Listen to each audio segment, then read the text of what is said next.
Today's guest is Gad Saad. Many of you know Gad from his video blog, The SAAD Truth. That's SAAD. And if you know Gad, you know that he's been fighting some of the same battles online against the regressive left. Gad is a professor of marketing at Concordia University in Montreal. He's also taught at Cornell and Dartmouth and UC Irvine. And he's pioneered the use of evolutionary psychology in marketing and consumer behavior. And his books include The Consuming Instinct, The Evolutionary Bases of Consumption, and Evolutionary Psychology in the Business Sciences. He's published many scientific papers, and again, he regularly podcasts at the SAAD Truth, S-A-A-D, on YouTube. As you'll hear, Gad and I get into some controversial areas, and we spend a fair amount of time talking about the attendant risks of doing so. Apologies for my voice throughout. I've just been recovering from a cold, but hopefully I still made some sense. And now I give you Gad Saad. Well, I'm here with Gad Saad. Gad, thanks for coming on the podcast. So great to be with you, Sam.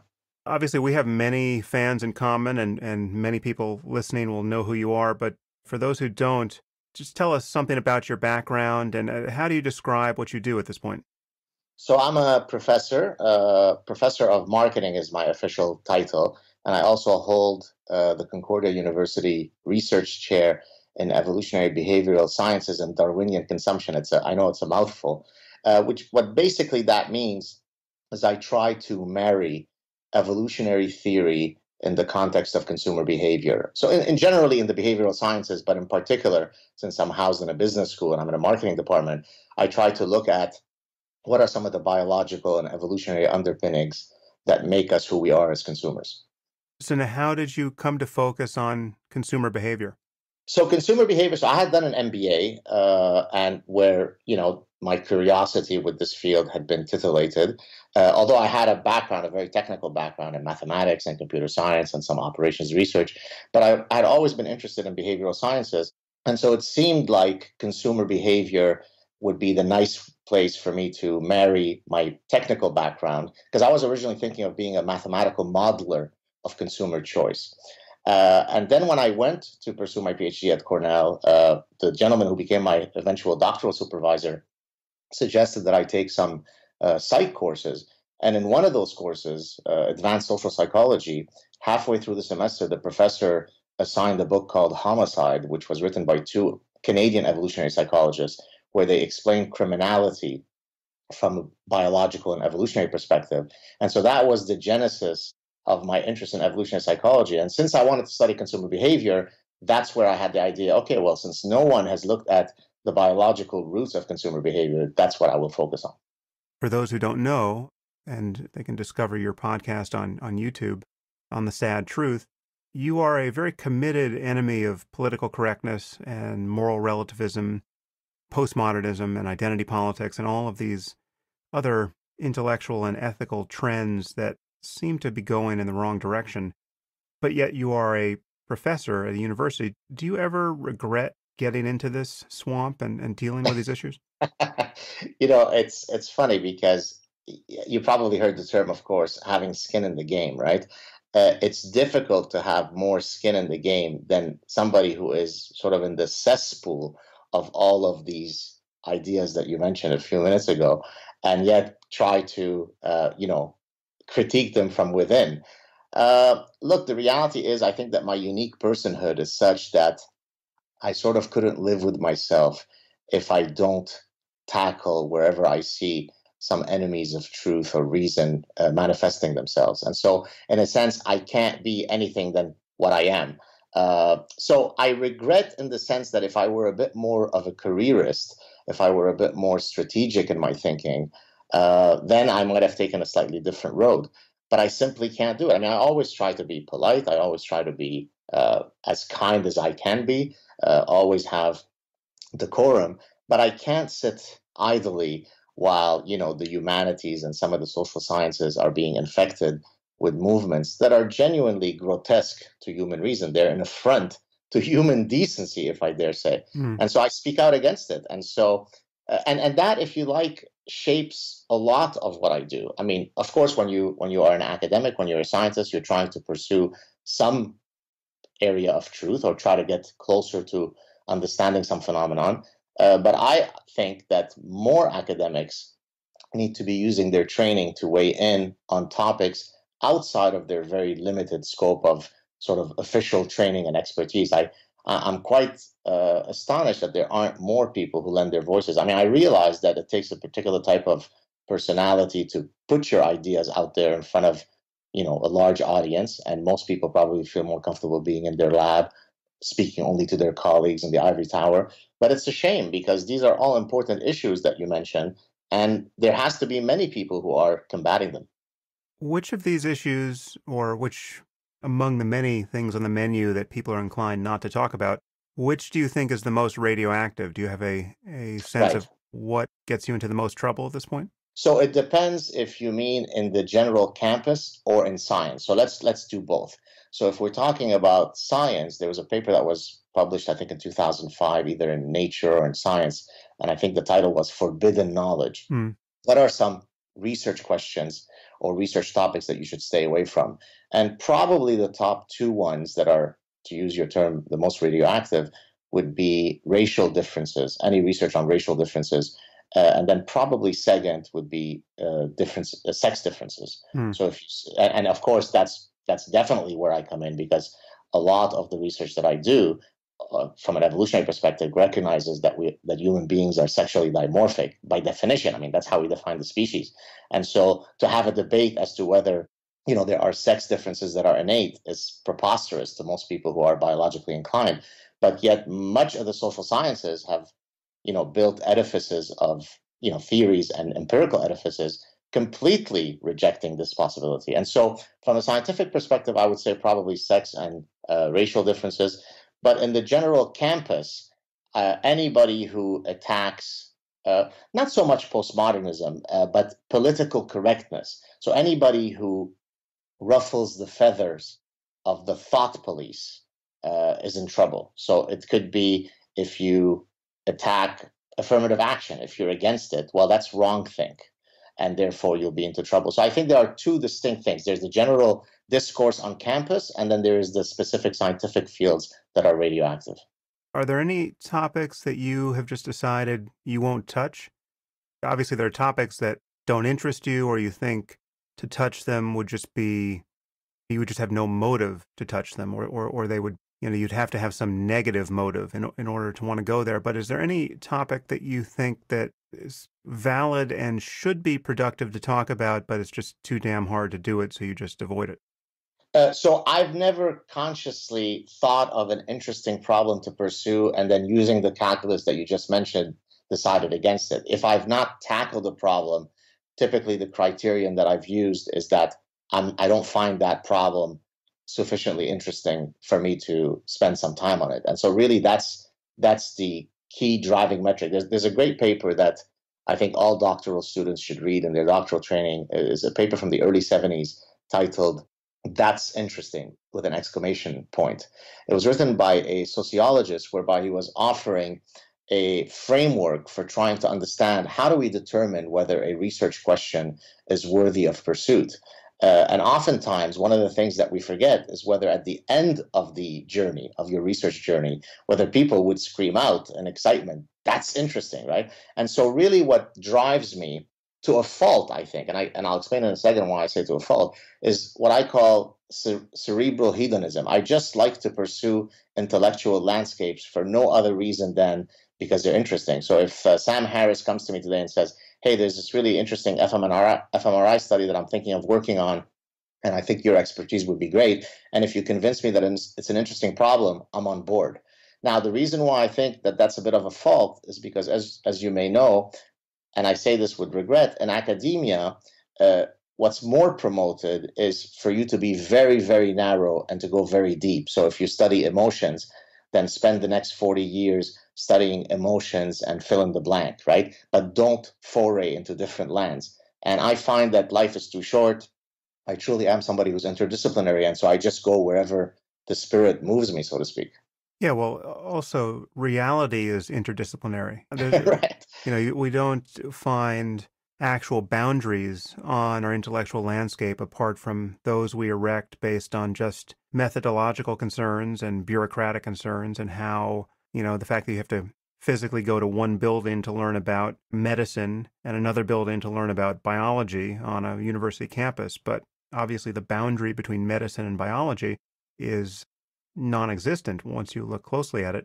Obviously, I'm very sympathetic with this appetite to go wherever your interest takes you. I guess I'm also sympathetic, and this is where these taboos, I think, creep in for even well-intentioned and not especially thin-skinned people. I'm sympathetic with the feeling that there are certain questions upon which any kind of significant interest suggests that there's something wrong with you, So, I'm not speaking about you personally, Gad. Right, right. So, I see these people who seem extremely interested in, say, racial differences in intelligence. They want to study this. They're outraged that it's a no-go area for science. It's a completely legitimate question to pose biologically, but one wonders, what is the purpose of seeking that information, and what would you do with it if you had it? I can propose a possible criterion of relevance for the exact issue that you just mentioned. Hmm. So if you're an evolutionist, you study what are the selection pressures that would have resulted in the evolution of a wide range of traits, right? I mean, why is it that some people are darker skinned than others? Uh, and so, from a strictly theoretical perspective, one, and I'm glad you said that it's certainly a valid question to study. One could argue: are there selection pressures that have faced groups of individuals in our evolutionary history that would have resulted in the evolution of various, if you like, intelligence abilities at the group level? Now, the reason why that's, of course, very, very toxic is because it's one thing to argue, for the evolution of a morphological feature like your melanin level. It's another thing to say group A at the group level is somehow less creative or has lower IQ than group B. But from a strictly conceptual theoretical reason, it's perfectly reasonable to ask that question. And incidentally, that's exactly what Philip Rushton, who's probably the most known, he recently passed away a few years ago. So he's a guy who spent his career studying racial differences. And his argument was roughly what I just said, which is, look, it's an interesting question to study for reasons A, B, and C. I don't have a racist bone in my body, but I follow wherever the data takes me. And then, of course, people argued, no, there is no way that you could study this question if you didn't have ulterior motives. And so then they would concoct these associations. He got money from the Heritage Foundation Hmm. Institute, and they're a nefarious group, so he must be a neo-Nazi. And I don't know the answer. I don't truly know whether he was a racist or not. But at the conceptual level, there's no reason why that should be a taboo topic. I mean, do you agree? But you just see that of all the topics in the universe to spend weeks and months and years fixated on, it's easy to see how people who would fixate for the wrong reasons would be Right. interested there. And you can see them seize upon the data, such as they are, with glee. But the irony, of course, is that both sides of this issue are taboo. So, for instance, if you wanted to talk about a given community and why they may not be thriving to the degree that some other is, and you're going to ask the question, is there a genetic reason for this? Well, that's obviously taboo. Right. But what's left for you to consider at that point is a cultural reason for this. But to say that there's something wrong with a given culture is also taboo. So Right. you have just taken off the table the only two facets of reality that science can deal with. And so you can basically say nothing scientifically about differential degrees of thriving in various communities. And, that's obviously not a great situation to maintain for centuries in science. It's interesting that this taboo really only works in one direction, because if you're looking for good things about a culture, if you're saying that Asians are showing some aptitude academically, or, let's say quantitatively, or, Ashkenazi Jews have shown a history of real literacy and a contribution to intellectual life disproportionate to their numbers, as is undeniable. To look into the biological or cultural basis of that, it may be taboo in some quarters, but it's certainly less taboo. Well, what's interesting about, I mean, you're talking about nature, nurture, and genes and environment. I think on average, people would construe the genetic explanation as more taboo than the cultural one, if only because it is perceived, at times wrongly so, that it is more immutable, right? There's nothing supposedly that I can change about my genes, but culture, we can Hmm. change it. And I think that, and the reason why I say that that's incorrect, incidentally, is because much of who we are, as you know, is really an interaction between our genes and our environment. And so to sort of separate them as though genes can't be changed. I mean, genes are turned on or off as a function of environmental inputs, right? So people have a wrong idea of what's immutable or not. Hmm. But I think that point is really at the root of, I think, our common friend Steven Pinker. I mean, when he took on the blank slate, and I've taken it on my own from in my own research. I mean, the slate is really appreciated within the social sciences precisely for the reason that we're mentioning right now, which is, it's nice to believe. It's a very hopeful message. It's nice to believe that no one starts off in life with anything other than, equal potentiality, right? And that it's only, the nefarious forces of our environment and socialization and so on that take us down the life trajectories that we go down. That's a nice message. So anybody can be Lionel Messi, anybody can be Einstein, anybody could be Michael Jordan.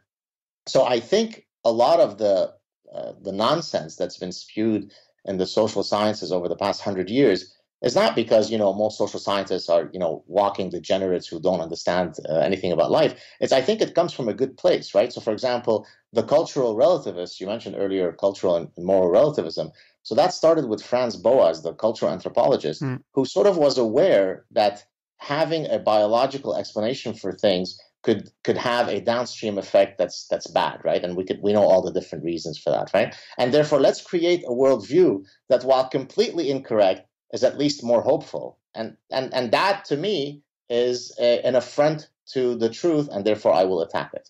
Again, I'm a little torn on some of these issues because I do see some of them as just not being a direction worth going. I mean, actually, it's interesting that because this is really not my bent at all intellectually. I just tend to go where the facts lead. But I'm sympathetic with the idea that certain types of research, certain facts, which can be as factual as any other, can be so reliably misunderstood or misappropriated that it's on some level knowledge not worth having. There's nothing to do about it necessarily, or if there is, that's not obvious. And the result could be reasonably expected to be bad or unproductive for society. And so I still think that the search for racial difference in specific areas like intelligence or, let's say, aggression, there's no doubt they exist. I mean, it would be a miracle if populations that show significant phenotypic differences by dint of their distinct evolutionary paths showed exactly the same level of traits for every trait we Right. value. I mean, there's just no way that's true, right?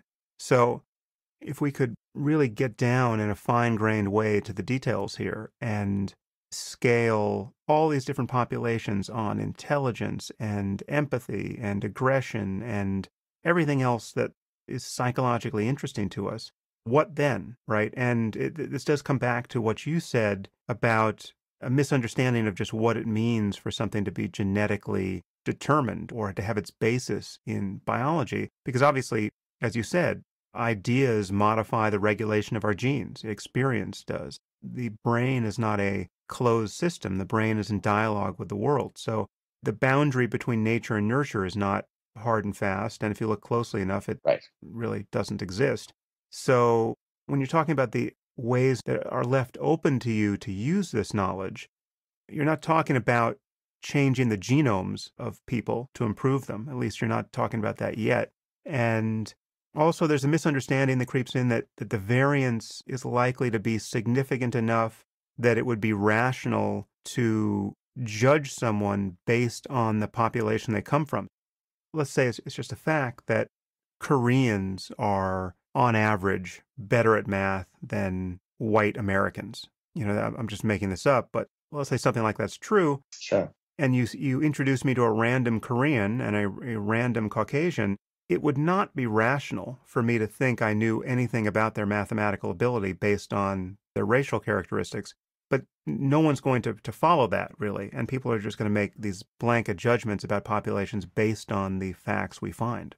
Right. And incidentally, by the way, what you just mentioned, I mean, yes, you took the most toxic of the topics, racial differences, but almost verbatim, what you just said has been used to cast a negative light on anybody who does sex differences research, right?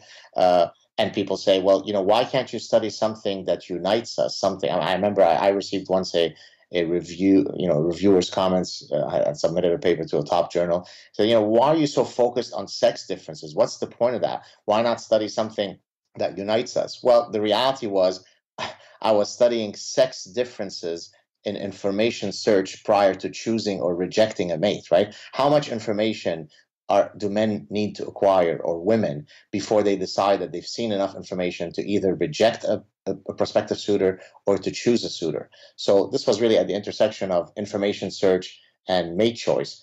And by definition, the nature of that research question was about a sex difference, right? I was using principles from biology to argue why I would expect a sex difference. Well, this particular reviewer, I mean, in line with some of the language that you use, said, well, what's the point of that? Why not study something that transcends our sex, that unites us? And that is a bit of an arbitrary point to take. I mean, if I could just draw another example, I mean, Fermat, right, the French mathematician, developed theories or proposed or proved theorems several hundred years ago that collected dust for several hundred years. And then today, many of these principles are used in cryptography. Well, had he used the benchmark then of, I better do applied research that has clear, immediate application value, he would have never done this. So I think when it comes to the issue that we're discussing, I tend to be a purist. If whatever I'm doing adds to this sort of greater pantheon of human knowledge in a way that's valuable, then go for it. That's my benchmark. Yeah, well, but then you smuggled in value there at the end, so the question is, what is valuable given that there's an infinite number of things we can study and there's not enough time to do it? I totally agree with you. Obviously, my bias is in the same direction as the one you Right. expressed. So to some degree, what the noises I'm making now are a kind of devil's advocate position. Sure. I think the idea that any of these kinds of questions are taboo is ultimately dangerous, because the reason why it's taboo is because we're living in a cultural landscape where people are defining themselves in terms of the narrow communities they're a part of. It's the problem of identity politics. I mean, there is no result, I can tell you, there is no result that could come out about Ashkenazi Jews that I would take personally, right? Right. The sky's the limit. I mean, it could be, everything from penis size to acquisitiveness. I mean, I'm just trying to imagine what would offend people, Right. but it's just, there's nothing, right? And for me, clearly that we have to get to a time where basically everyone feels that way about the community that they're in based on these superficial differences with respect to skin color and all the rest. So I'm sympathetic with your bias here, but I do recognize that it's just, though the landscape is changing, there are different trends here, and in some ways it's changing for the worse. And we have, as you say, this commitment to political correctness, especially within academia, and especially among the young, that is making it impossible to talk about things that are obviously hugely important to talk about, not, racial difference in intelligence, but things like the spread of political Islam. So Right. I worry that if you attach yourself to too many controversial things and aren't kind of curating your offense a little more carefully, and again, I speak not about you personally, but Sure. all of us, you sort of wear out your welcome So that's the reason why I haven't gotten the offer from Stanford. Otherwise, there's no rational reason why it hasn't come Yes, yet. right, right, right. And that's an obvious problem that people have to consider. Is what happens to your career when you touch any of these topics. I mean, when you think about someone like Charles Murray, right, Right. who I don't know. I mean, I've met him once briefly, and This is the bell curve guy, right? yeah. So he wrote The Bell Yes. Curve with his colleague, who I think has passed away, and that was a hugely controversial book, obviously. And honestly, I never even read it, right? And I haven't read the chapter. I think it was just one chapter that was the epicenter of the controversy. And I don't, frankly, know whether what's in there justifies any of the opprobrium that has been heaped Right. upon him. But there's no question that his life has been affected by this. I'm sure everyone who collaborates with him or introduces him as a speaker has to, on some level, apologize in advance for his history of controversy. And some of it might be totally unwarranted. Again, I don't know. But whenever I have looked into one of these scandals, like Larry Summers at Harvard, he was speculating about a different degree of variance in male and female populations with respect to math ability. And his remarks, they're just as plain vanilla speculation as you could imagine. And yet he was, hurled out of Harvard for it. In any case, that's the landscape in which we are being asked to function. And I think you do have to sort of pick your battles, although I seem to Right. pick so many of them that it's kind of strange coming from me. But luckily for you, you're outside of academia, so in a sense, it affords you a bit more leeway, right? You're not in the viper's den, so to speak, right? Yeah, but obviously I still want to be taken seriously and given a fair hearing when I decide to open my mouth. And I have certainly paid the price for having touched so many of these topics. And even this conversation we're having now will be readily spun against me. And what happens is you wind up building all these friction Right. points where you have to start a conversation dealing with the thing that someone heard about you that in fact is not true. And again, I see that I am contaminated by this with respect to other people. So, I see, someone says, oh, you got to have Stefan Molyneux on your Right. podcast, right? And so I take a look at what he's been saying and what's being said about him, and I think, I don't have the time to figure out whether this guy is really a racist crackpot. And to some degree, everyone is dealing with this problem, and certainly they're dealing with this problem with respect to people like ourselves. Well, I mean, your point is one that I have had to deal with in my own choice of, whom to invite on my show. And as you were trying to come up with some of these names, and you came up with Stefan, I could mention a few from my own show: Tommy Robinson, Mm, yeah, Robert Spencer, Anne Marie Waters, and a whole bunch of other guys. All of whom, I mean, really are, probably in the circle of sort of you're an Islamophobe land, they probably score, much higher than you. And I was, very, very minimally concerned about, exactly the issue that you mentioned. And then again, my personhood kicked in, which said, no, I will not be silenced. I will give these guys a fair hearing. And I'm here to report that you can't imagine how many people wrote to me, Sam, saying, I had been, hoodwinked into thinking that Tommy, Robinson is, he's basically Mengele, from the yeah, Nazi party, right? yeah. And then I heard him speak on your show, and he struck me as very, very reasonable and very measured. I mean, he's not the most eloquent guy in the world, if I may say, but he's certainly bright. He's measured, and their opinions were changed. So it's a fine line. I mean, on the one hand, I understand we don't live in a vacuum, and we don't want to be fighting the fights. And of course, you fight them probably 100-fold more than I do.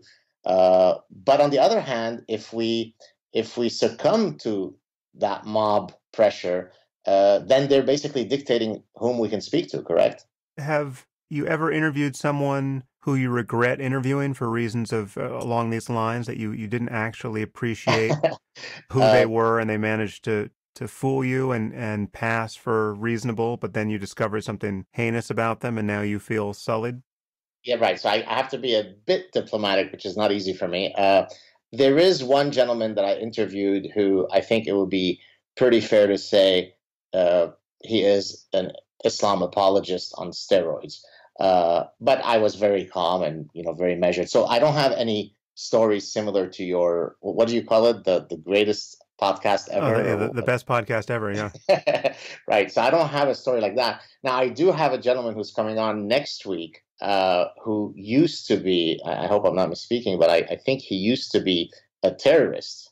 Hmm. And then eventually he reformed, and now he advises, the Canadian security services about, quote, radical Islam.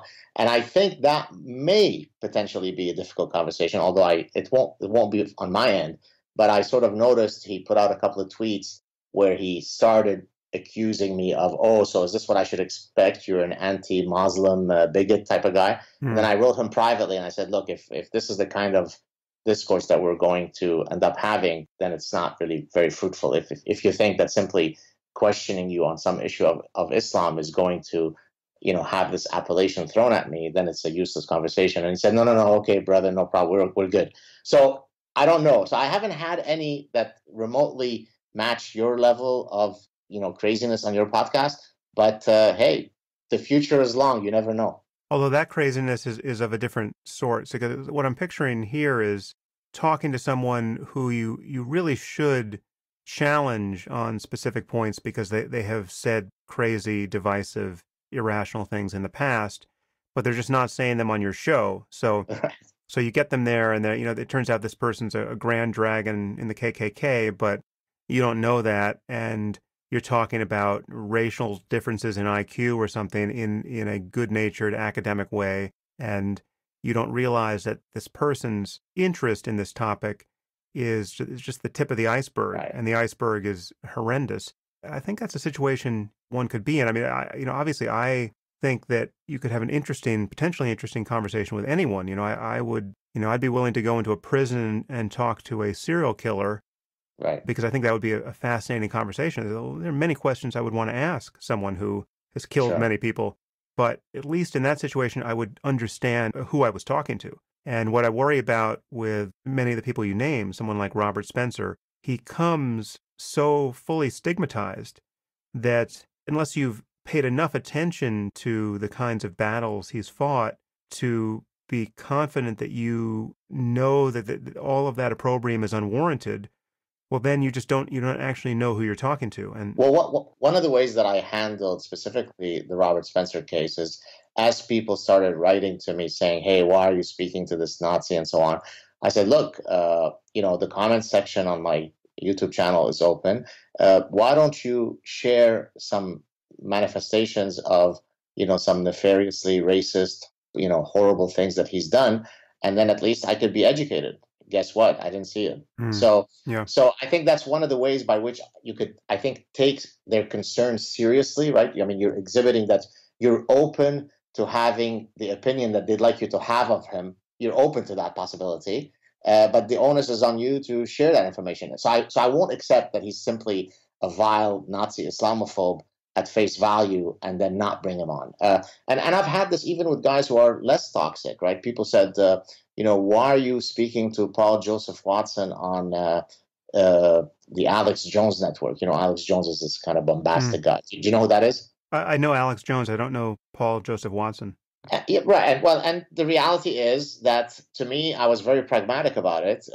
It's a forum, it's a large forum that would allow me to share ideas, and probably a bunch of people who otherwise would have never heard of me now know of my work precisely because I went on that show. So I think it's difficult to always run away from folks that come with a dangerous appellation, because then it'll be just you and I talking to one another all day. Yeah, Although, from my perspective, maybe speaking to you is going to get a lot of hate on me now. you never know.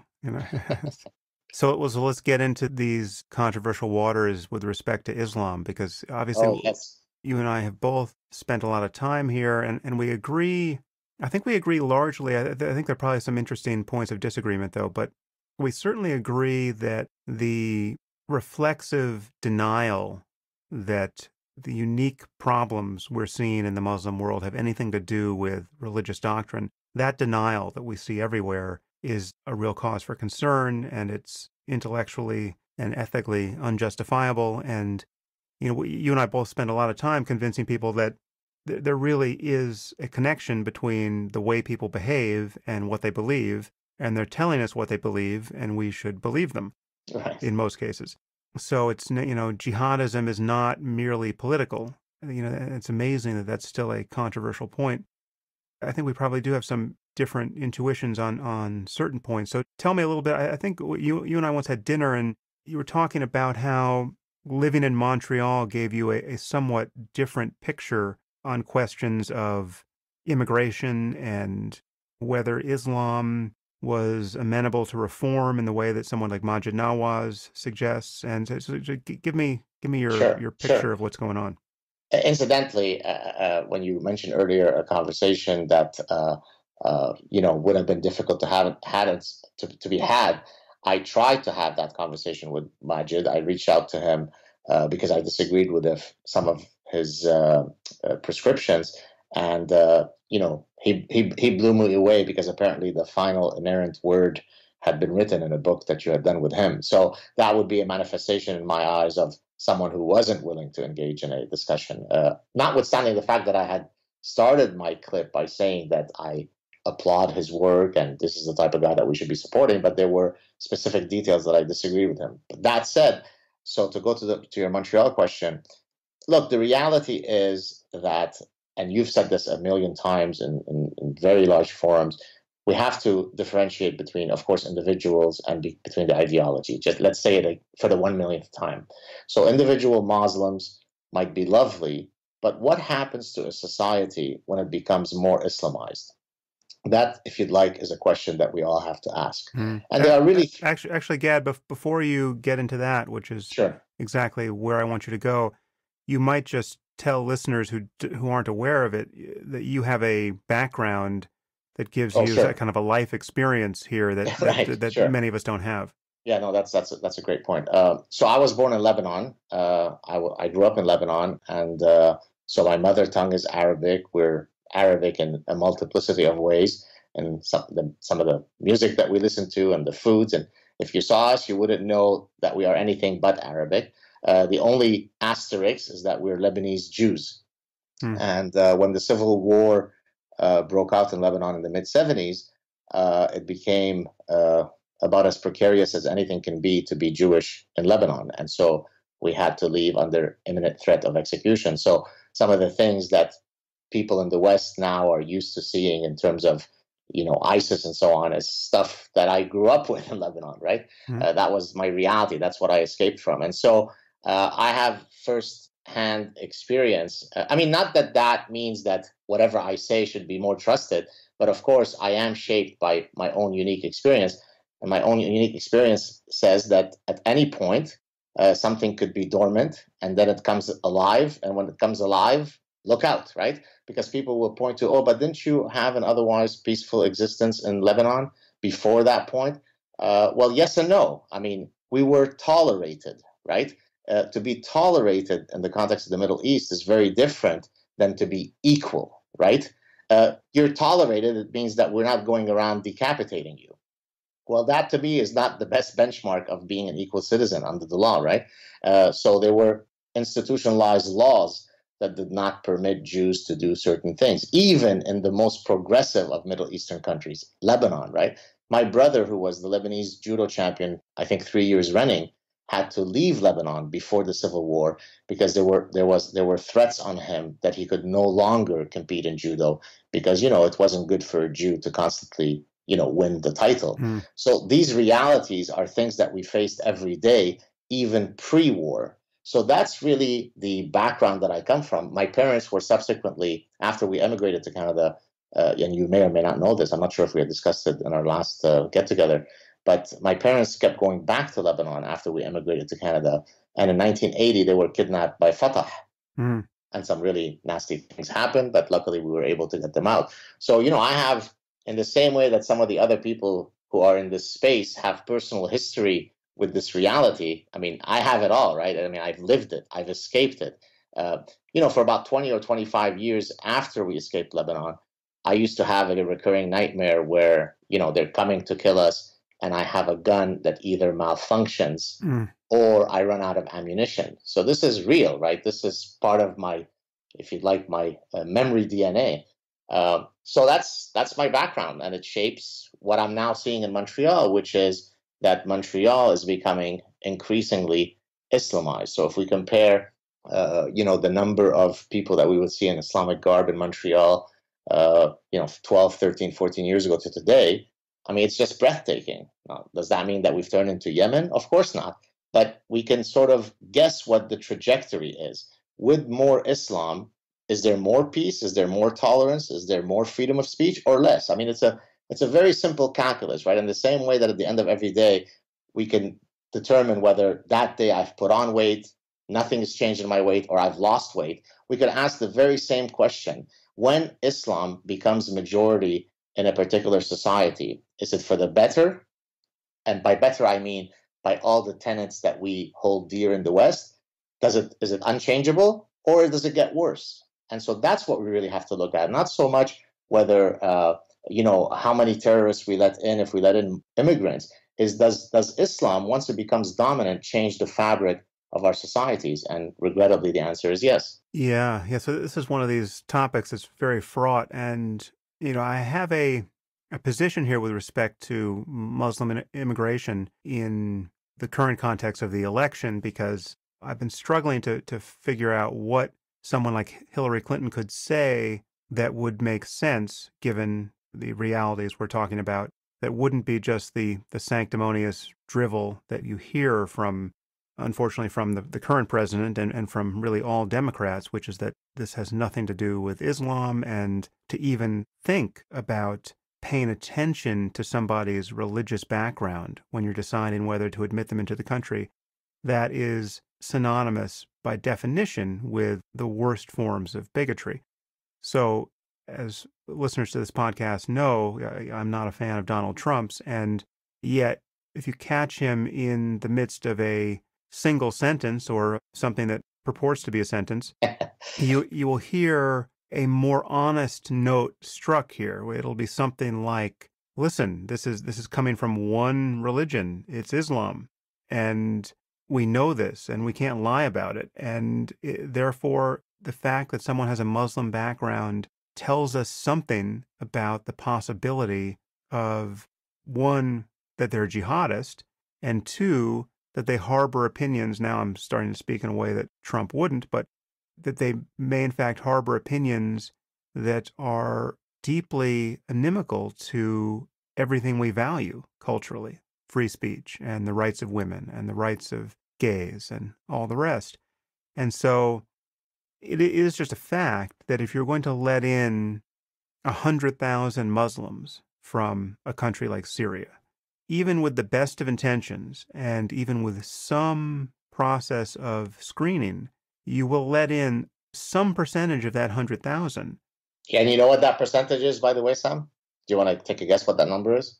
Well, when this all turns on how good your screening is, right? So if with no screening, then you're sampling the whole society. But one hopes that there's some process of vetting here that weeds out people who are obviously Salafists or obviously sympathetic with ISIS or all the rest. So Douglas Murray was talking about this on the podcast, some probably a year ago now, when the migrant crisis was really kicking off. No matter how good your screening is, you have to honestly acknowledge that no screening paradigm is perfect, and that there's so much political correctness on our side that one, has good cause to doubt whether any screening procedure would be of the sort that you and I would support, right? So, like, are they really going to ask intrusive questions about a person's religious convictions, and are such questions sufficient to tease out attitudes? I mean, let's say you could screen out all the jihadists by magically asking the right questions. Are you going to be committed to screening out people who really, down to the soles of their feet, despise freedom of speech, right? People who, it would take 10 years for them to figure out that they want to live in a society where cartoonists can draw the profit, right? Because right now they think that those people should be hurled from rooftops. The numbers of people who believe that in the Muslim world is far in excess of anyone who would say they support ISIS or even jihadism. And so that's the situation you're left with. To let in great numbers of Muslims is different than letting in great numbers of Christians, even from the same societies, or Yazidis from Iraq, because of specific facts about the doctrine. And this is what is refreshing about the juggernaut of narcissism and delusion that is Donald Trump.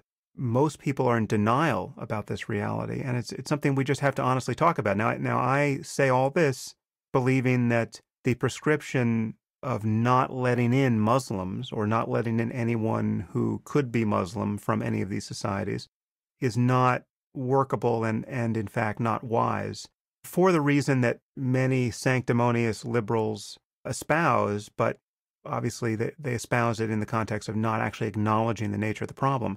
I mean, the buffer against Muslim extremism and the only prospect for reform in the Muslim world is Muslim moderation on some level. So it's got to be, at minimum, it's the ex-Muslims, right? It's someone like, Sarah Haider, right? Right. Who 10,000 Sarah Haiders given huge platforms. That's what the world needs. And if you keep Sarah Haider out because she came from the wrong country, or you keep Faisal Saeed al-Mutar out because he came from Iraq and he was Muslim, those are the people who have to be empowered, and those are the people who have to be given all the resources we can muster, and those are the people who we need here. And then we need people who are just like them in their commitment to liberalism and pluralism and tolerance and rationality, but who, for whatever reason, are still identified as Muslims, like Majid Nawaz. You need people like that at the mosque in Montreal or New York or Houston or Los Angeles. And those are the people who are our early warning system against, and really our immune system against the spread of, quote, Islamic extremism. So if we just followed the Trumpian line of saying, okay, no more Muslims, I don't see how we have taken the step to empower the reformers. So, look, I completely agree that somewhere between Trump's prescription of no more entry of Muslims and the open door policy of the ostrich brigade lies the sweet spot. The problem is, or it may be a problem or not, or we may or may not disagree, is where that point is.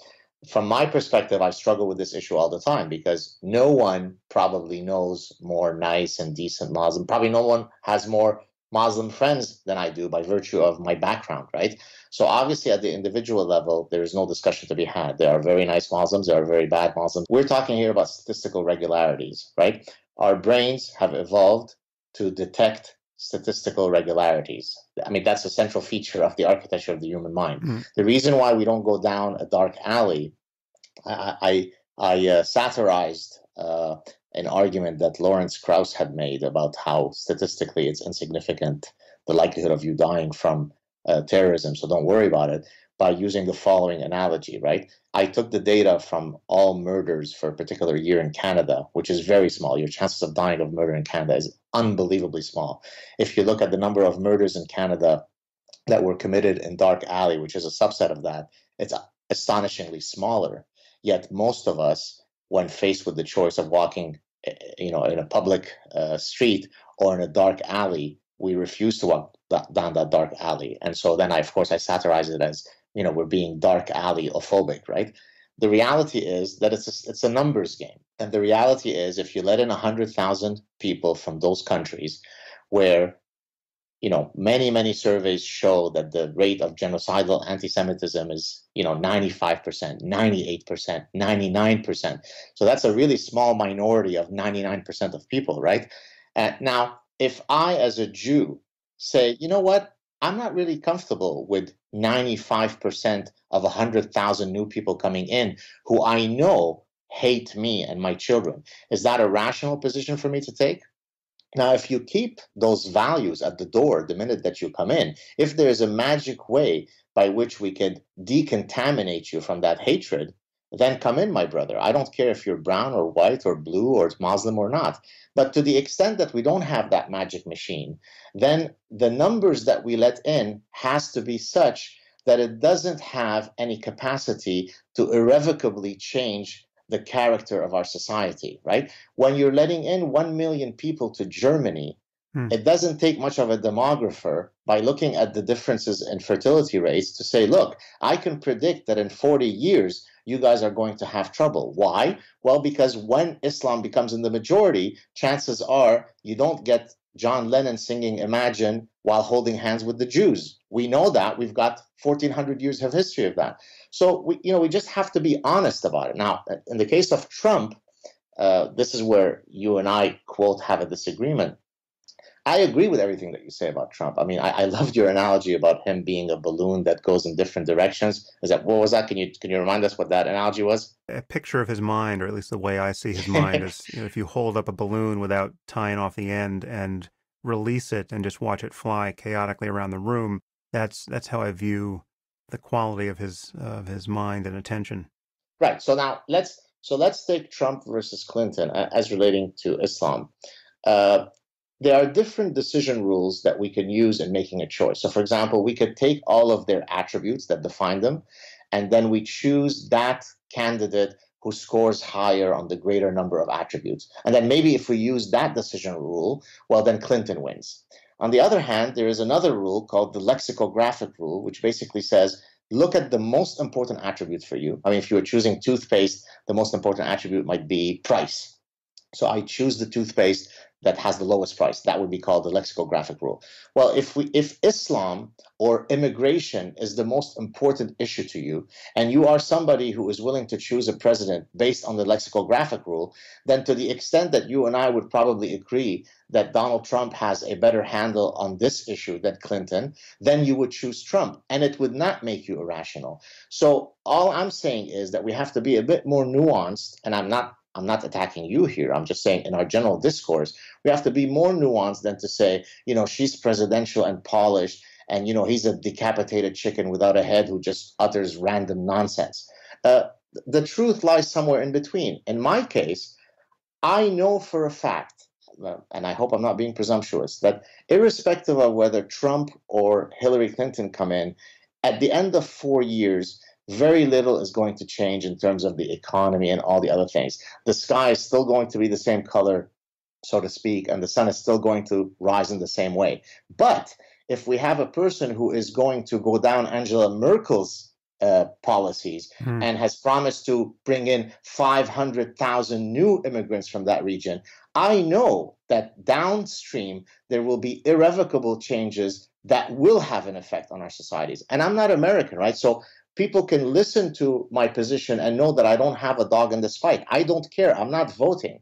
But I know what happens when Islam becomes dominant, notwithstanding that most Muslims are perfectly lovely. So therefore, I look at the issue that I think matters most to my children and yours, and I say, which of these two candidates scores better on that? And then maybe I'll go with the one who scores better, and that's it. What do you think of that logic? Yeah, well, I just don't. I wish our situation was that rosy, but I just think, given the nature of Trump's mind and given the kinds of things he has said, you just can't be a single issue voter with respect to Right. this election because, I mean, he's said sufficiently crazy and world destabilizing things that, if taken seriously and they were uttered earnestly, they suddenly pose bigger problems than Islam, arguably. So for him to say that maybe we want to default on our national debt or basically renegotiate it like it's a failing casino, you're talking about destroying America's standing in the world and maybe kicking off a global recession. It's insanity. And global warming being a Chinese hoax, and the kinds of Right. things that come out of his mouth are enormously important and just so ill considered as to be, just I can't believe that we're in the situation of, where his proximity to power is something we're actually having to contemplate and respond to. The only thing standing between him and more responsibility than any person has arguably had in human history is the deeply flawed candidate of Hillary Clinton. It's Right. just, it's a terrible situation. I agree with you that it's a huge issue. It's not, I don't know that it's the most important issue given just the other things in play. We've got nuclear armed Russia actively hacking our election. We got one candidate celebrating it. There's so many things going on that have nothing to do with Islam that are huge. So you're thinking, if I could summarize what you're saying to put it in sort of in decision-making terms, eh, his superior position, whatever that means, on Islam, does not sufficiently sway you in comparison to all the multitude of other ways on which he scores in an inferior way to Hillary Clinton, so that when you look at the total package, you simply have to go with Clinton. Is that a fair sort of summary of what you're saying? Yes, because and his position on Islam is only superior superficially. It's not Right. based on him actually understanding what's going on in the world. He clearly doesn't. He quite famously mistook the Quds Force for the Kurds. Right. I would bet my life he couldn't utter more than a single sentence about the difference between Sunni and Shia Islam, and certainly could not tell us, It's a huge difference, you know, huge. yeah, he could, yeah, exactly, and he couldn't tell us where, on the map you would place the Sunnis and the Shia. There's no reason to believe he understands what's going on in the Middle East or anywhere else with respect to Islam. He just knows there's a problem with Islam, and there's not a problem with Mormonism of the Right. same sort, and so we're right to be worried about it. So that much he understands, but there's no question that Clinton understands that too, and arguably the thing to worry about, at least if you're a liberal with her, is that if anything, she's too hawkish with respect to Islam. It's not that she doesn't understand that only one religious community on earth is reliably producing this death cult behavior. No, she understands it, and she's happy to fly predator drones all day long and kill these people, somewhat indiscriminately if you're, on the left and you're judging that practice. She's already shown a commitment to killing jihadists. That means she knows where the jihadists are coming from.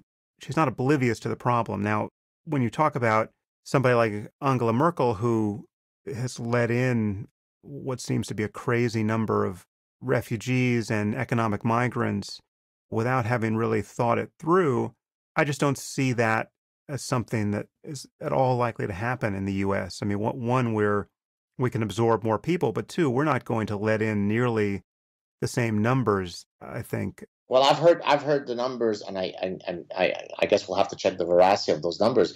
But I seem to have read somewhere that she's committed to letting in up to 500,000, increasing whatever Barack Obama has done Right. fivefold. Uh, I don't think that's. I mean, that's not a number that's as bad as whatever's happening in Germany, if only because their number is bigger with a smaller population. I get that, but 500,000. I mean, if you're seeing the number of increased daily terror acts that are attacks that are happening in the U.S. now, can we just say that statistically speaking, by letting in 500,000, that number will increase? However much it will increase by, Mm-hmm. we don't know, but it will increase. So then why play that game, right? From a very cold, perhaps callous perspective, why is it that we have to assume that cost? I mean, I'll give you a very small personal example. A few months ago, so our son, we have two children, and our son was taken out of daycare because there was a suspicious package somewhere, and they had to make sure and so on. It turned out to be a false alarm. This was something that wouldn't have happened a few years ago. This was a repeat of what I saw in Lebanon and what I would see if I go visit family in Israel, right?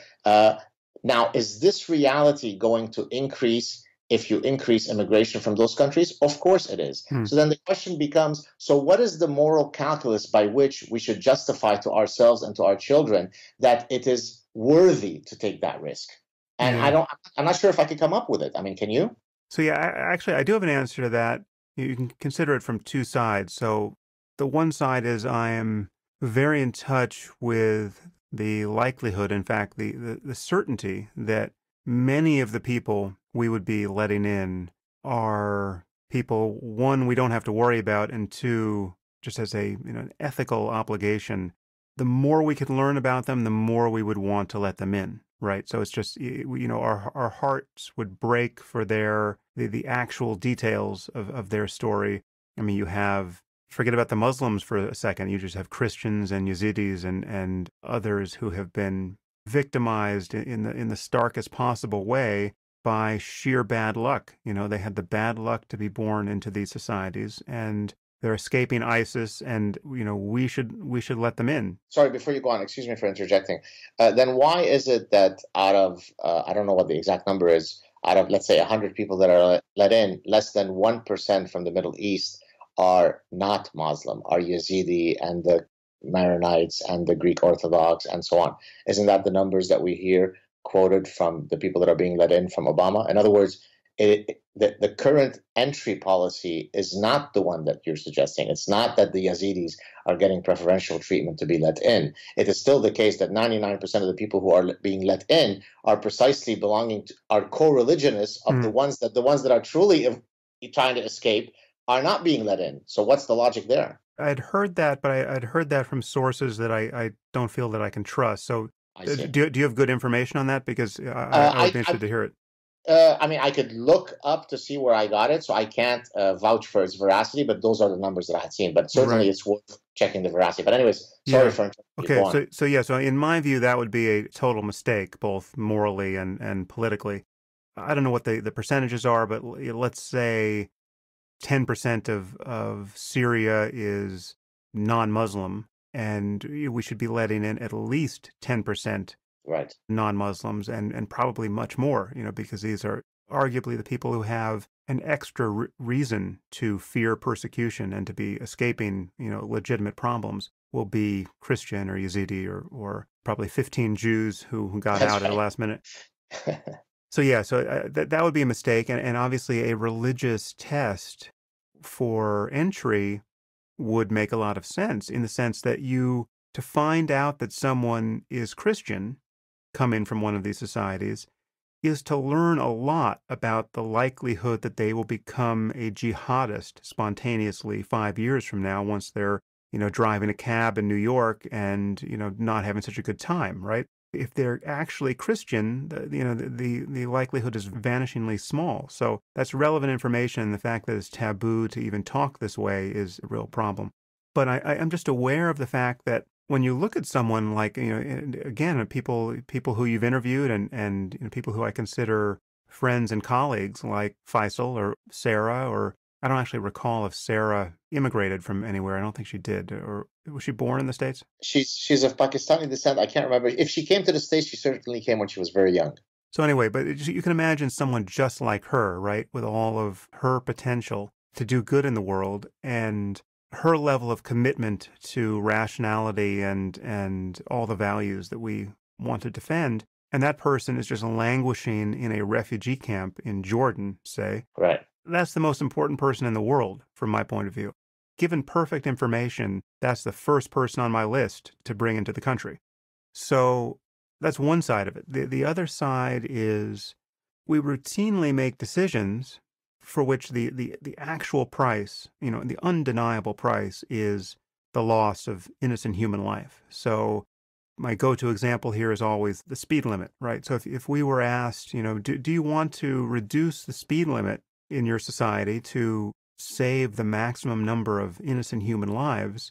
What kind of monster would you have to be not to want to do that? So what would that actually entail? So, the speed limit, let's say, is 65 miles an hour on your highways. If you reduce that by half, you're going to save, a net 10,000 lives in the U.S.? I mean, something like that's got to be true. I mean, certainly it would be thousands. Or you could go further. It could just be 5 miles an hour, Right.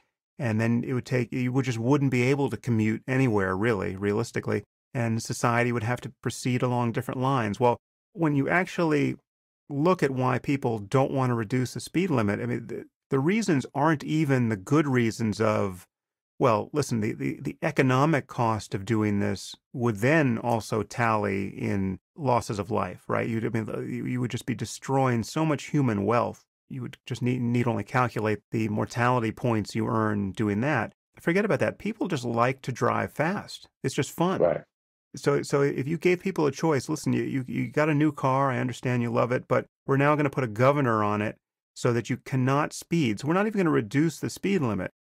We're just going to ensure that no one can drive over it. People will recoil from that because they want the freedom to break the law. Right. They have a nice new car. They want to be able to drive 75 miles an hour, even though there's no place they ever go where that's the speed limit, or 85 miles an hour, or whatever it is. And so there are these frivolous attachments we have that we know translate into spilled blood on the pavement. I mean, literally, this is true, right? So Mhm. what should the price be for texting while driving, right? There are people who are still can't figure out that they shouldn't be texting or reading their email while driving their cars. And some number of these people, it's just a matter of statistical fact, some number of these people are going to be driving over other people's children in a crosswalk today, Right. right? It probably exceeds drunk driving as a reason for needless human death and injury on our roads at this point. So what should we do to people who are caught texting while driving? Well, we could get very draconian about this and change the behavior and save a lot of lives really quickly. Actually, we could take these people and just drop them into ISIS-held territory in Syria and not let them emigrate, right? We, Right. we could we could put them in the refugee camp. And we could put this on television, right? We could have a pay-per-view special where you take, you know, the 30 people, no matter who they are, who were caught texting while driving in Beverly Hills today, and just airlift them to Syria and say, okay, you guys, Could one of those people be Ben Affleck? he might do very well over there.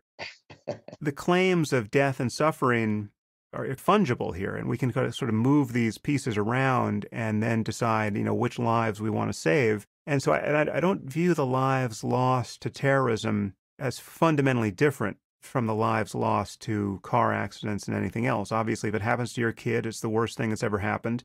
And it doesn't really matter that it was an IED or somebody driving a minivan. So that's kind of a two-part answer to your question. I think we do make decisions all the time that we know are going to put lives in jeopardy, and there's just, the risks are such and the numbers are such that we accept the burden of these decisions. I mean, I'm willing to accept the sort of cost benefit trade off, if I can summarize what you just said in this way, in this succinct way.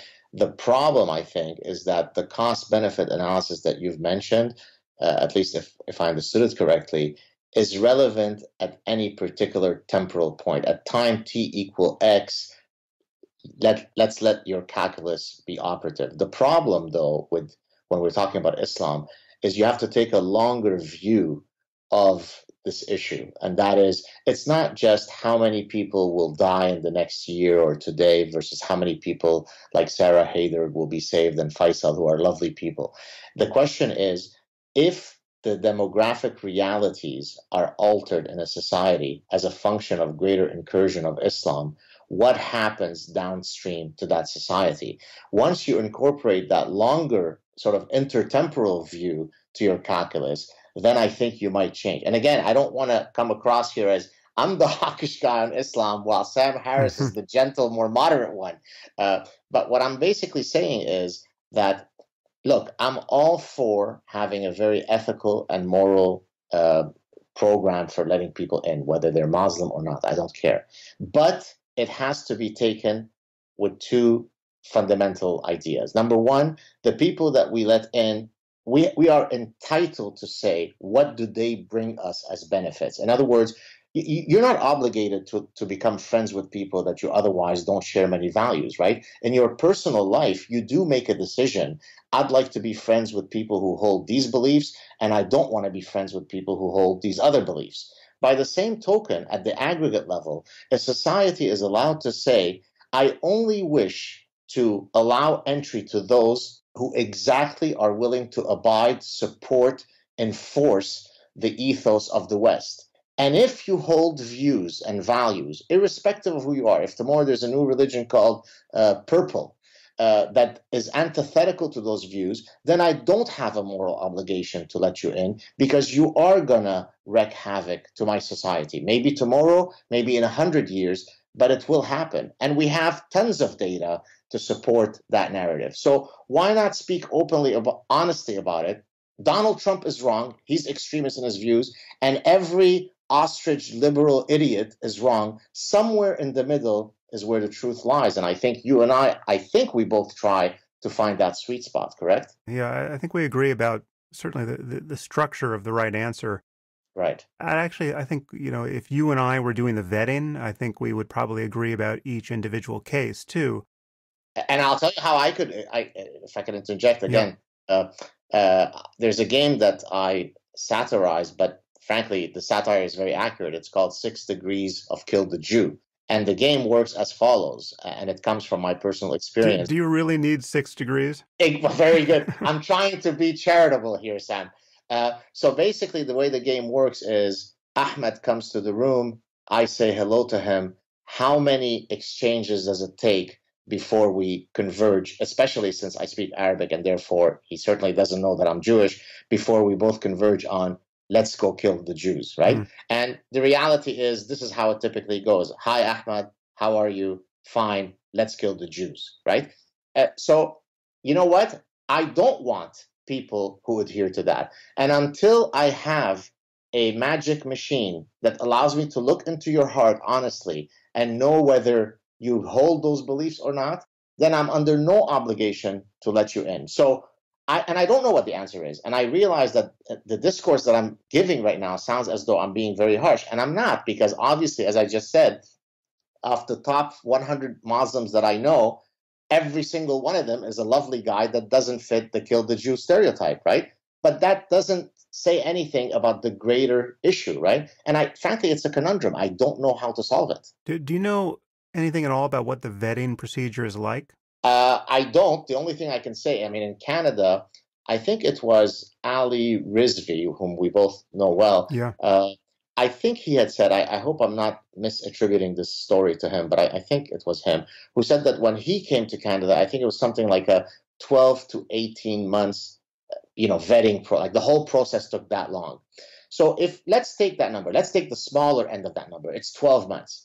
So how could it be that under pre-Justin Trudeau, if it took 12 months to clear Ali Rizvi, what is the new magical vetting process that has allowed us to bring in 25 to 50,000 Syrians and vet them in a astonishingly quicker manner than that which Ali Rizvi faced, right? So, I mean, without knowing anything about the details, some shortcuts must be happening, no?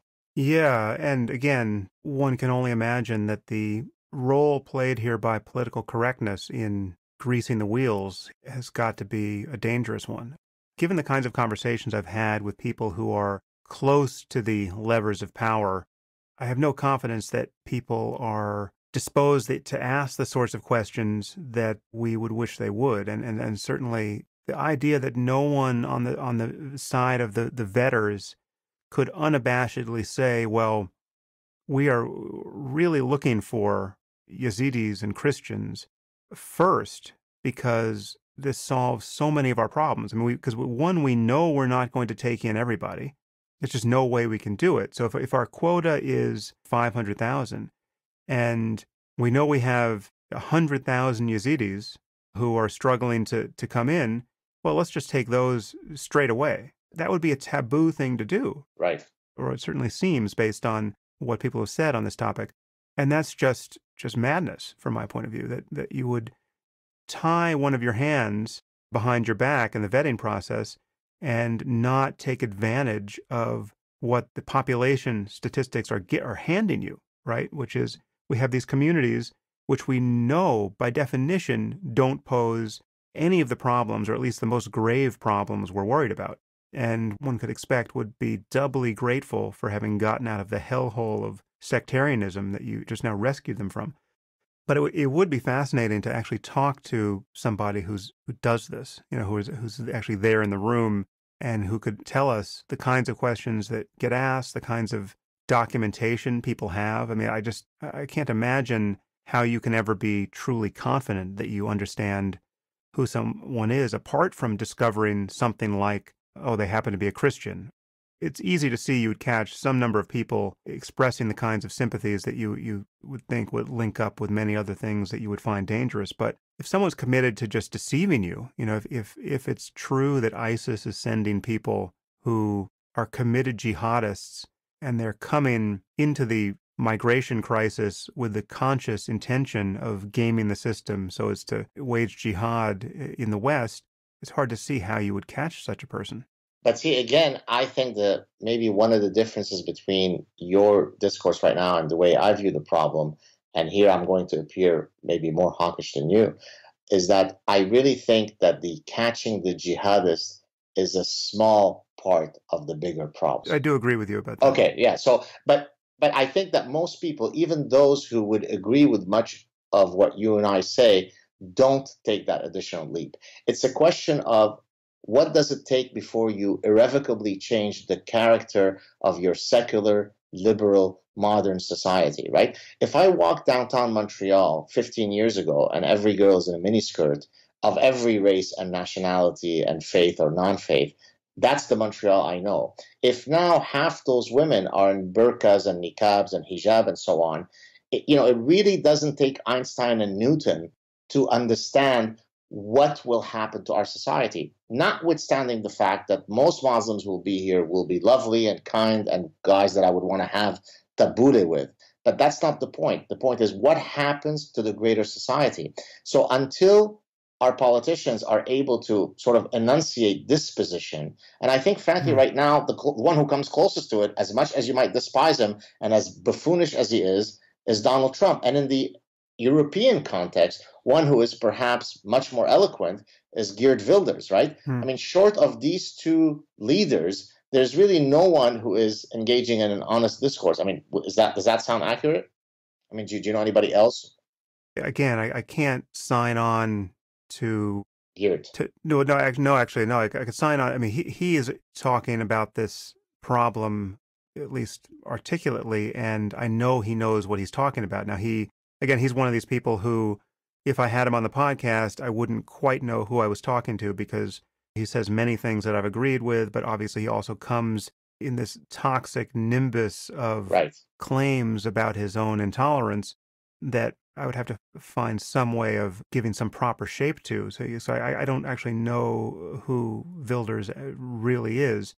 But again, I totally agree that the larger issue is one of the norms and other values that any population shares or can be reasonably expected to share. And I mean, so for instance, how often do you see someone in a burqa or a niqab? Burqa or niqab is quite rare. I've seen it. As a matter of fact, close to my house, we tried to go to a children's park and saw two women in full burqa. My daughter got out, felt a bit scared. We got back into the car and left. So it's happened a few times, not too often.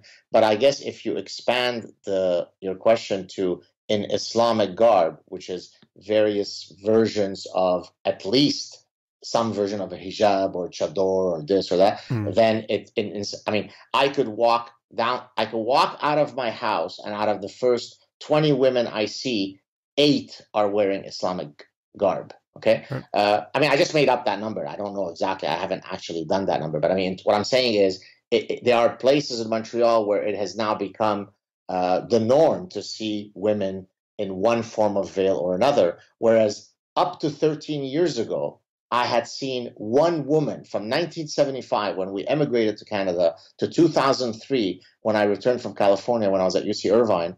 I had seen one woman in my entire life wearing a hijab. Well, from 2003 till today, I can't tell you how many there are. It's endless. It's innumerable. And so the question then becomes, does that alter the fabric of the society? Well, of course it does. I mean, right? Tomorrow there'll be public requests for public prayers. The next day it'll be, right?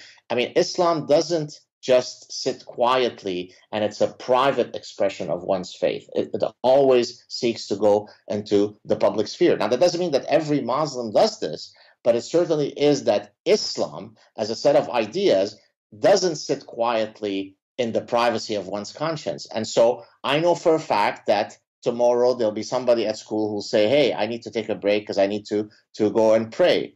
As a matter of fact, I know that at my university, a registrar told me confidentially a few years ago that they now had proctors at the exams who specifically catered to Muslim students if they had to stop during the exam to go off to pray. Now, that's at a secular university in a secular country. How do these things mesh together?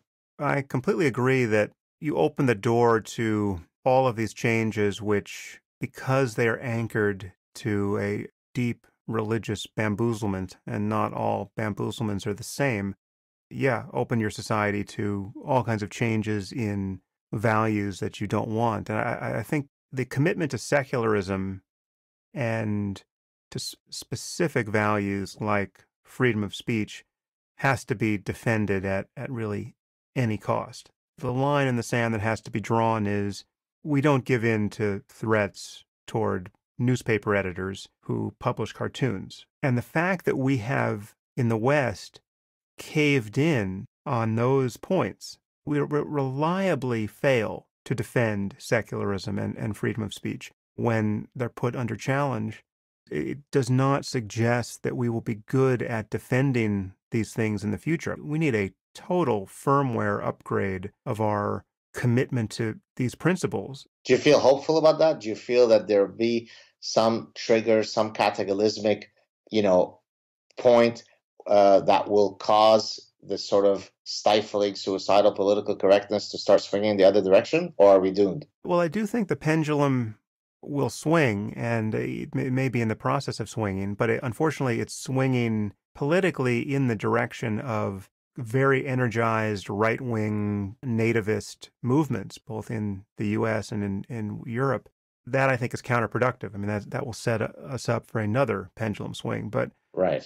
So what's really needed here are people who are obviously tolerant and cosmopolitan and committed to all the right things. You mean of the faith, of the Islamic faith? No, but even people like ourselves here. I mean, just right. People who obviously are not bigots, right? Who can honestly say, I love the music, I love the buildings, I love the food. I've got friends who from all these cultures. I want a cosmopolitan society, but I can talk honestly about the consequences of belief systems and different norms, and not all cultures represent equivalent software packages to be running on your brain when it comes time to collaborate peacefully with strangers in a pluralistic civil society. And one of the things you have on your hard drive is a total commitment to the veracity of everything in the Quran, and a commitment to defending that claim against all critics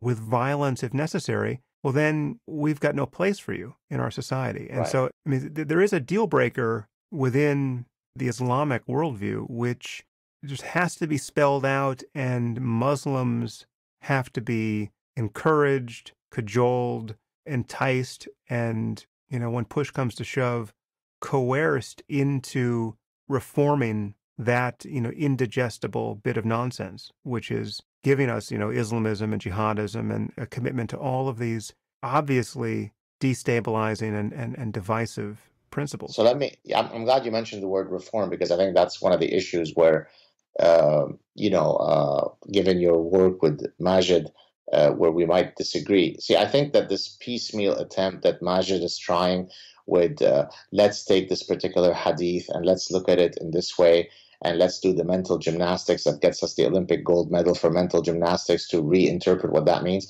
that's going to ultimately fail. Because those types of reform attempts, it's not as though he's the first to have thought of that.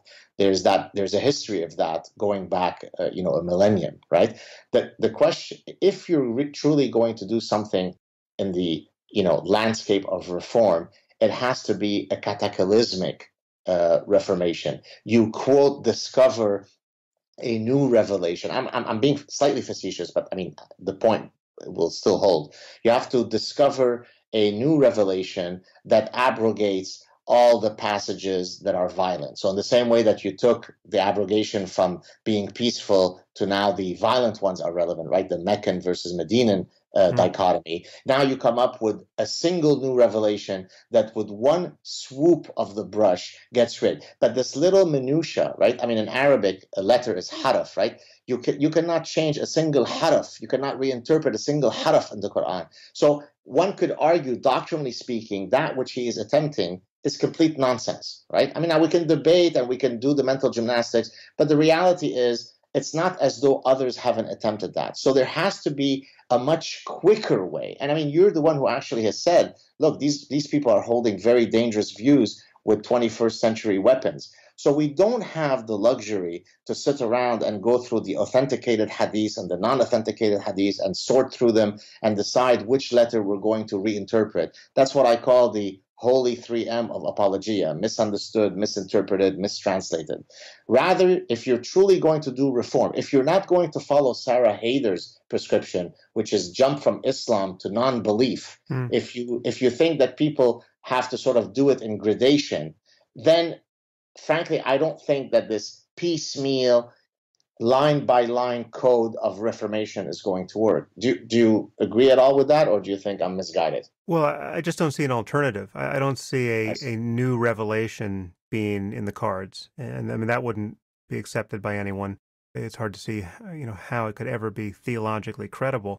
So what I view Majid's task as being is finding some theologically defensible place to stand where you can get a truly strong commitment to secularism. And one place he's found it, which is really doesn't entail buying any of the hermeneutics. So you can be agnostic or uninterested with respect to any specific hair splitting of the texts, Right, but you just have to admit that because there's this radical plurality of views within Islam, and there's no pope who can reconcile these disagreements, certainly not in the Sunni world. Pluralism demands secularism. There's just no other way to play this game because no one can win. There's not even a theological basis to claim unless you're going to go, all the way with Abu Bakr al-Baghdadi and say, I'm the caliph. There's no way to claim that your view of the matter supersedes anyone else's. So you're left with this pluralism, and then it is just one small self-preserving step to secularism there. It's like, how do you want to organize society when we can't agree about the ultimate nature of God and his edicts? Well, we'll just keep all of that out of public policy, and you can be privately crazy as a Salafi if you want to. Now, of course, that's an unstable situation because the kinds of things that, truly doctrinaire Muslims believe is that all of this is so important that you can't keep it out of public policy, because what you're doing when you keep it out of public policy is you're allowing people to go straight to hellfire for eternity, right. right? And you're allowing them to corrupt your children. And this ambient level of sinning going on around you in society is intolerable given the requisite beliefs. That's why beliefs matter, and that's why it's important to criticize bad ones in the end, because beliefs inevitably show up. What you really believe when the stakes are high inevitably shows up in your behavior and in the kinds of laws you want to see written. And that is the legitimate fear you've expressed, that when you bring in vast numbers of generic Muslims into your otherwise pluralistic society, you are, just by dint of numbers, bringing in people who are very likely committed to something that is quite a bit more indigestible than even your run-of-the-mill fundamentalist Christian or Mormon is going to be committed to. And that's something that a lot of people are spending a lot of time lying to themselves about that, but it is just true. But I just see Majid as someone who is taking great risks to try to articulate a reformist starting point. And I think I've said this before on the podcast. One of the most depressing things that I've encountered since collaborating with him has been bearing witness to the evidence of how unpopular he is and that position is in the, quote, moderate Muslim community. Just his collaboration with me, I mean, just having a conversation with an atheist from the point of view of, normal Muslims. We're not talking about Salafists. We're talking about just the sorts of people, he has to interact with. That is more controversial than his talking to a jihadist. And so, I mean, the fact that that is even possible to say shows you how far we are from getting to anything like normal. And when I see how he's disparaged as a neocon nutcase from their point of view, it is very scary. And it's precisely why I'm arguing that it's not going to ultimately work. But here's another possibility. I'm curious to get your reaction to it, and I should start by prefacing it in terms of I'm not sure how I feel about this, but I recently had a conversation with Andrew McCarthy, who who was, I think, the lead prosecutor, federal prosecutor on the original 9/11 case, the 1993 one with the blind sheikh and so on. And of course, he's a lawyer, and he of course understands, the constitutional law. And so towards, I think, the end of our conversation, we got into a discussion of whether it could ever be conceivable to declare, if not all of Islam, many tenets of Islam as seditious, as not consistent. I mean, and actually, he said that there are very clear legal pathways for that to happen. So, well, first, I guess the question is, have you ever heard of this particular argument? And if so, what are your views on it? No, I hadn't heard that, but it's, it's very much in harmony with the way I view religion. I mean, the primacy we give religious views as opposed to any other sort of views is just dysfunctional, and in specific cases, suicidal. I mean, all we have are ideas. We have beliefs, Right. and the way we talk about them. And beliefs are, our operating system for behaving in the world. Everything we claim to know about the world, everything that motivates us, everything that really defines our humanity can be, on some level, described as a belief. And a subset of those beliefs are the beliefs people claim are religious. And they have this, inconvenient property of one being the beliefs they consider most important, most defining of who they are, and in fact, the beliefs that they're willing to live and die for, and in certain cases have their children die for. And two, these are the beliefs that we are most squeamish about criticizing and holding people accountable for the logical and behavioral consequences of. So yes, if someone says, I've got this religious belief that causes me to want to follow all of these manifestly treasonous principles in my life, well, yeah, then let's just be honest about the fact that particular religious belief is an engine of treason, and let's treat it the way we would treat any other idea that was leading people to commit treason. So, yeah, I mean, I think if you could break the taboo around going after religious ideas as opposed to any other sort of idea, well, then I think that would be a great development. And let me give you two specific concrete examples of that. So, for example, if you look at Sharia, you get some imam who comes on CNN and says, oh, geez, Sharia, I mean, 99% of it is perfectly consistent with the American Constitution. I mean, it's difficult to imagine what worldview a CNN moderator can allow such a ridiculous. I mean, to say that the earth is flat is less wrong than what this imam said. It is almost impossible to come up with a legal code that is more antithetical to the American Constitution. So let me give you just one example.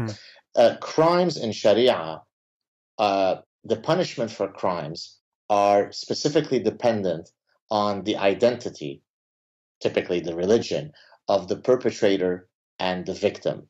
Yeah. Boom, there goes the American Constitution, right? So you wish to adhere to Sharia, you are in violation of the most fundamental tenet of American Constitution, you're gone, it's illegal, number one. And it shouldn't take huge discussions. That's number one.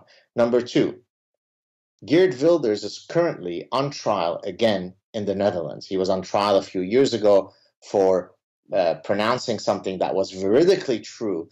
And the magistrate said that even though something is true, if it incites, antipathy towards a group, then you shouldn't be allowed to say it. So the truth is illegal if it hurts somebody's feelings. I mean, that's literally the legal position that they were on. So recently, he's now on trial because he asked his constituents, the guys whom he represents. He's a politician, as you know, he might be the prime minister of the Netherlands at some point. He asked them, look, do you want more Moroccans in the Netherlands or less? That question was perceived to be racist and likely to incite hate towards Moroccans. Well, if you are putting this politician on trial in the Netherlands for having uttered that sentence because it's hateful, then I will open up for you the seerah of Muhammad, and I will open up for you the hadith, and I will open up for you the Quran, and I will find hate speech in there that is of an order of infinite magnitude greater in its hate speech. So if that's the case, if we're going to have hate speech laws, then I know where to look for it and what to render illegal. So I actually think there is a strategic way by which we could attack the ideology while keeping the individual completely integral. And that hopefully can help us navigate through the problem of not being bigoted to individuals, but being very frontal against the ideology. I think that's probably the only way forward. Yeah, except in this case, I'm against making hate speech or any other kind of speech illegal. Right. So I think that's counterproductive. Then you open the door to blasphemy laws and all the rest. But So it's, even if it incites violence, even if the hate speech has immediate downstream effects towards violence towards a group. well, the border there is kind of fuzzy. I forget how it's legally defined in the U.S. I think we probably have the balance right most of the time. But I think, I mean, you should be able to be pretty provocative and hateful and still be protected by the First Amendment, in my view, because I actually agree with you. yeah, I mean, the appropriate response is having your reputation destroyed. No one comes to your business. People don't want to marry you. And if you can find your own group of hateful lunatics to socialize with, well, then that's just the price we pay for tolerating unpopular opinions. So, for instance, Holocaust denial laws in Western Europe, I think, are ridiculous. You should be able to deny the Holocaust. You just, I've argued the exact same thing. I'm glad we're on the same page here. yeah. And I think Gert Wilders, if I'm not mistaken, he thinks the Quran should be banned.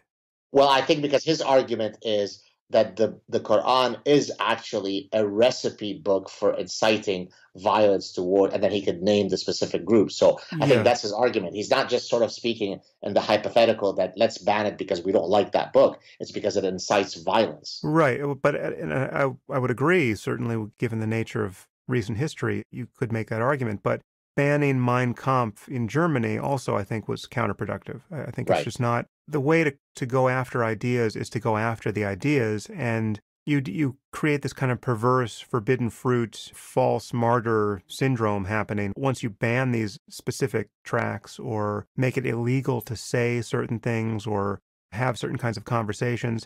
You push these things underground. Now they become framed by another set of delusional ideas, which is justified here, is that we are now being victimized by the unbelievers or the people who aren't pure enough or who don't have enough white pride or whatever it is, and our prophecies are being borne out. It's like what happened to the Branch Davidians, Oh, the cult that died in Waco. David Koresh. David Koresh, yeah. Yeah, it's like if you become insular enough and you amass enough of an armory and you talk long enough about how the government's going to come in and try to take all your guns and you're going to have some last stand. Well, there's a kind of self-fulfilling prophecy to these manias, and I think the solvent that we should generally rely on is just more conversation, more light being shined on bad ideas and their consequences. So passing laws against ideas, I think, is in general the wrong move. And this goes to also something like the burqa or the niqab. I think it's, and here I'm a little torn because I know people are being forced to wear these things. And when you think of girls being forced to wear a veil by their crazy parents, Yeah. then you want to figure out how to stop that. But I actually then if your position is that no, let's not intrude on their right to quote choose, I actually think that my right to be able to read your facial features, since that's an evolved quality in my communication system, supersedes your right to be in a tent. And if you want to be in a tent, then you don't belong here, because I want to be. When I walked to that school, not schoolyard, the play park, and there were two, I'm guessing women, but they could have been anybody, right? I can't tell who they are, who were in black, and we all froze. And I come from that land, and my daughter got scared, and we got back into that car. Then my rights lost there.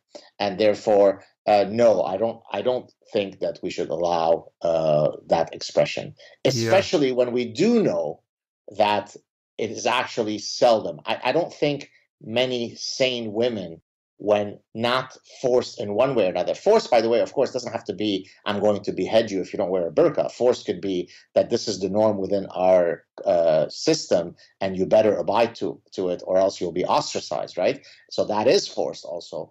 Well, no, I don't want that in my streets. Well, I certainly agree. I think the line drawn at the face, it makes sense.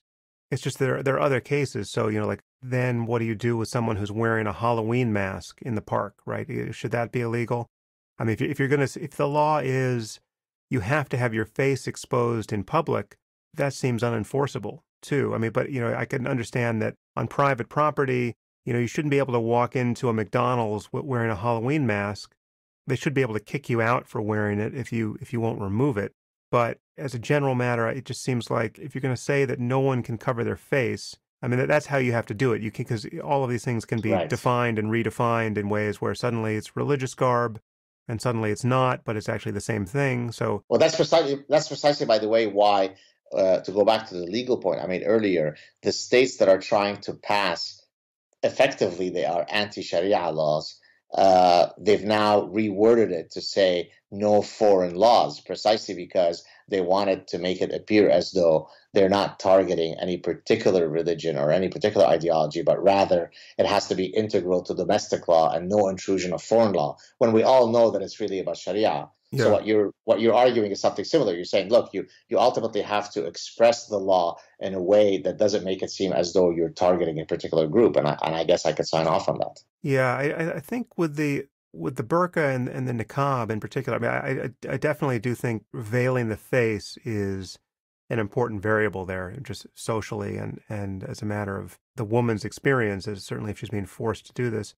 And it's also, I mean, we should just be able to talk honestly about what these clothing choices mean, whether someone's making them for themselves or they're being forced on them by others. I mean, this is ideological clothing which conveys a set of ideas and a commitment to them that is every bit as salient, or at least should be, as seeing someone with a swastika tattooed on his Exactly. forehead, right? So if you feel a certain way about the person who's openly wearing a swastika, you should feel a certain way about a guy who's happy to have his wife in a niqab or demands that his wife be in a niqab in Montreal.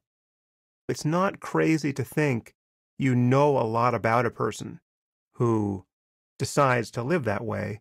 Just in the same way, it's not crazy to think that you know a lot about what someone wearing a swastika believes about the Jews, say, or about black people, if he's a white skinhead. Well, I've made a very similar point on my last appearance on the Dave Rubin's show, where I said, look, I used to live in an area in Montreal that was full of very ultra orthodox Hasidic people, and so you'd see all these Hasidic guys wearing all kinds of garb, and as I'm driving on the street, on those streets with my wife, I oftentimes kind of look at them and say, what, they just look ridiculous. I mean, 21st century, it's 40 degrees Celsius in the Northeast, it's hot, it's ridiculous that they're dressed this way. But the fact that I have that response, I'm not fearful for myself, because I know that as Jews and myself as a Jew, that garb signals to me that there's a green light that I will survive that encounter. But the person who is expressing similar religiosity but a Mm. different religion, then I could come to the conclusion that if they wear the burqa or the niqab, they're likely to probably not hold the most laudable of views towards the Jews, right? Again, it's a statistical game. I can't be sure that every single one who wears the burqa, but I could certainly make that statistical leap. And it seems incredible to me that that point is a controversial one, right? I mean, Mm. you would think that that's how our brains have evolved to calculate frequencies, right? This is why when we see the shadow of a big animal, we run away, even though once in a while it's a false positive and it turns out to only be an ostrich, no pun intended, right? So the fact that I come to the conclusion when I see a woman in burqa that all the men that are associated with her are likely to hold views that are not going to be friendly to gays and Jews doesn't make one a bigot. It makes one someone who has a brain who can calculate statistical regularities, no? And another word for that is profiling. You know, this is Yes. to talk about controversies that one may or may not regret having seized a hold of. Profiling, in my view, is just the dirty word for Right. acknowledging and being cognizant of those statistical regularities that relate to various threats. Is your feeling that is of all the stuff that you've written, is that the one that got you the most blowback? The stuff that gets me blowback, like the game theoretic concern about having a jihadist regime armed with long-range nuclear weapons and how that's not a recipe for a sustainable Cold War. Sam Harris wants to nuke the Middle East, that one? I mean, that stuff has gotten me demonized more than any other, but that is just a frank misunderstanding of what I wrote. Exactly. I mean, my views about profiling, I think someone can understand them and still, based on an unwillingness to actually think clearly about the problem, want to demonize me as a bigot on the basis of those Right. views. But the people who are demonizing me for my secular jihad against the entire Muslim world, you know, by wanting to commit a genocide with nuclear weapons, that's just people are lying about what I actually wrote in The End of Faith.